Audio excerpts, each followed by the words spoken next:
rest of my life took over my healing process. And so it actually took me a grand total of 31 years after my abortion to be completely healed. This is Cheryl. Well, yeah, I wanted to share my story of why I chose abortion and then the unexpected effect that it had on me. All right, well, I was in high school and, actually there are not a whole lot of people who abort in high school compared to other years, but I was at the top of my class. I was an overachiever, really, but things at home were not easy. And my story is a little unusual in that it involved mental illness. My sister has a really severe mental illness called schizophrenia, and it overtook our whole family's lives. I'm the youngest, and I'm the youngest by far, actually. I had been pretty much an only child because both my sister and brother had graduated and moved out. And so I had my parents' full attention, and then all of a sudden my sister moves back in the house with this mental illness. Everything changed in my house, and it felt like it was my house, and then it wasn't my house anymore. And I had all my parents' attention, and then I didn't have their attention at all.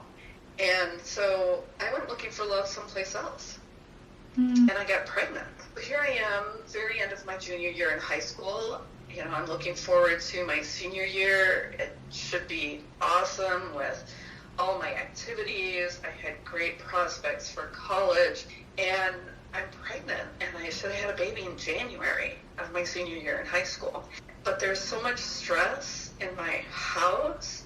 It's like adding a baby to that would have just made it that much worse. And so I weighed my pros and cons and chose abortion, and everybody agreed with me. My boyfriend agreed with me, my parents agreed with me, my boyfriend's parents agreed with me. Our moms even went with us to the clinic when I had the abortion. And honestly, I felt justified in what I had done because life was so hard in our house.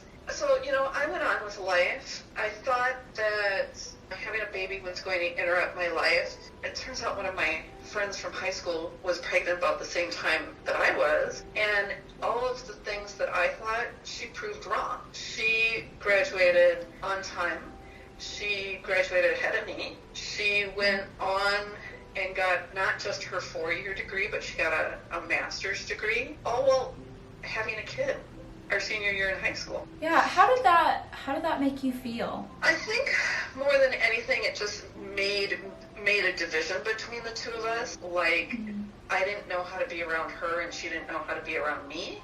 And I didn't pay attention to my feelings. It was like I went numb to my feelings. If abortion were ever brought up in politics, then, of course, I was always going with the candidate or the party that would keep abortion legal, because that justified what I did. I have to defend what it is that I did. Do you think that, your decision, of course, it was very circumstantial, but do you think that there would have been information that you would have been given or support from a family member who kind of opposed your abortion that would have, changed you? Or was your circumstance just so prominent that nothing could have changed your mind? Were you considered someone who'd be able to swing? I think that if anybody had talked to me about possibilities of what could have gone well with going through the pregnancy and stood by me and walked me through it, I at least would have seriously considered it. But there wasn't anybody like that in my life. There wasn't anybody from church who would do that. There were no family members who were offering to do that. Just, it didn't happen. And I didn't know I knew there were 3 options: raise your child, put the child up for adoption, or have an abortion. There was no way I was going to raise a child. I was way too stressed. If abortion had been illegal, I would have gone through with the pregnancy and put the child up for adoption. But from where I was standing, that still added a great deal of stress to the family, to me, to finishing school, to not have to deal with everybody's judgment at school and all my activities. There was nobody there to stand with me. Everybody agreed with me. Everybody wanted to support me in my decision. How do you look back on that stress? I mean, I know you said how it affected you in years later. When you looked back, a couple years after your abortion, after you were out of high school, maybe in college, maybe out of college, what did that decision do to you? Well, I'm glad you asked. Because that's what I like to communicate to people, that once I realized that what I did was wrong and I took responsibility for what I did, I started a healing process. I realized at that point that from my abortion until I took responsibility for what I did, I had been walking through life dead. And when I first told this story, I called myself The Walking Dead, and it was before there was a TV show by that name. And I also like to tell people there's a study that came out summer 2019, and it hit the news in January 2020 before the pandemic, and it says that women do not regret their abortions. That's the headline. Well, if you read the article, the study actually says women do not regret their abortions 5 years after their abortion. Well, for me, it was 14 years. Wow. It took me 14 years to get to the point where I realized what I did was wrong. And I talk to women all the time, and I've even talked to women 40 years after their abortion. And all of a sudden they're like, oh my goodness, this is really hitting me hard right now. Is there healing available? So what encouragement would you give to girls who are looking for that healing path? Like, is it easy? Does it come overnight? How long does it take? Like, what does that picture look like? How long it takes depends on your willingness to seek it and get it, complete it. So I started at 14 years, and the rest of my life took over my healing process.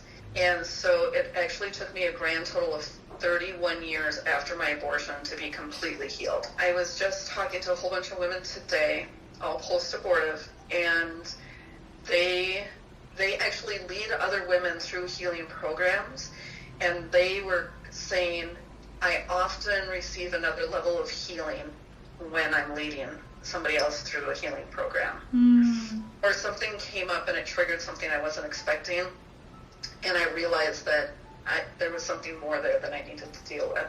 And then, here's the other, this is really key. We don't just go to an abortion clinic because we're bored or, we think, it'll be no big deal.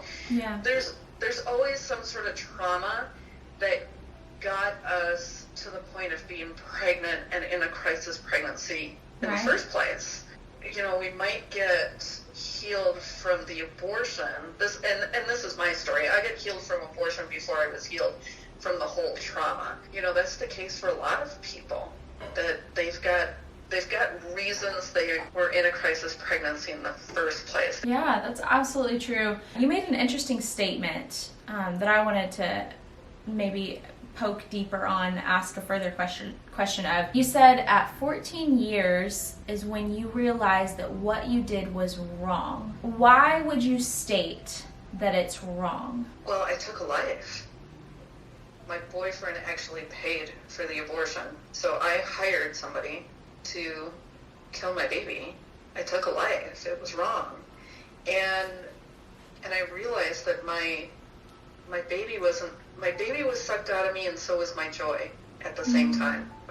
When I realized that what I had done was wrong, all I wanted was to honor my child, it was a really early abortion, so I don't know for certain whether my child was a boy or a girl, but my gut feeling tells me it was a girl. And so I wanted to name her. It's a person that stopped living that day. So I would like to get your opinion on this. Women clearly are very affected by this procedure, and abortion clinics, they try and say, oh, it's just like removing a limb, or, it's just removing a little part of your body. It's, a piece of tissue. The fact that we suffer so greatly because of it, don't we just inherently know that as soon as conception happens that there is a life? We're just choosing to think otherwise. We're choosing to just push it down and justify it with, quote, science. Absolutely, yeah. Did you at the time consider, like when you went in for your abortion, did you consider it a life? I didn't even have that conversation with myself. The time period in the state that I was in, there was no requirement for an ultrasound, so it's not like I saw the baby beforehand. Yeah. I have, however, done all sorts of research on the history of abortion in the United States, and I now know that in the 60s, when they were having all these debates before Roe v. Wade, they really thought it was a blob of tissue. And the ultrasound machine was not around, or it was around, but it wasn't prevalently used. A founder of a political organization, co-founder of a political organization, they called him the abortion king. He was an OBGYN, and in New York City, he would do abortions on one floor of the hospital and deliver babies on another floor of the hospital. He and his organization successfully convinced the state of New York to legalize abortion in 1970, so 3 years before Roe. And sometime after that, the ultrasound machine became more widely used, and they had one at his hospital. And he saw the babies on an ultrasound machine and went, it's not just a blob of tissue. And he said, That's right. What if we've been wrong? And they called this guy the abortion king, and he changed his mind on abortion because of the ultrasound machine. Wow. He was an atheist who became pro-life. Later, he converted to Catholicism, and then went on the speaking circuit with the Catholic Church and told his story a lot and wrote it and so on and so forth. He even made a video about letting people see with the ultrasound technology what happens to a baby when the baby's aborted. So this whole idea that it's just a blob of tissue is a 50-year-old argument that was invalidated by the ultrasound machine. Absolutely. And actually, I posted about this recently on one of my social media pages, and a friend who is pro-choice, she's like, we don't think it's a blob of tissue. We know that it's not a blob of tissue. And I said, you may know that, but you would be amazed how many times we hear from people it's a blob of tissue. Now what happens typically is just devaluing the life itself, making it Right. worthless. Yeah. Well, thank you so much for sharing your story with me, Cheryl.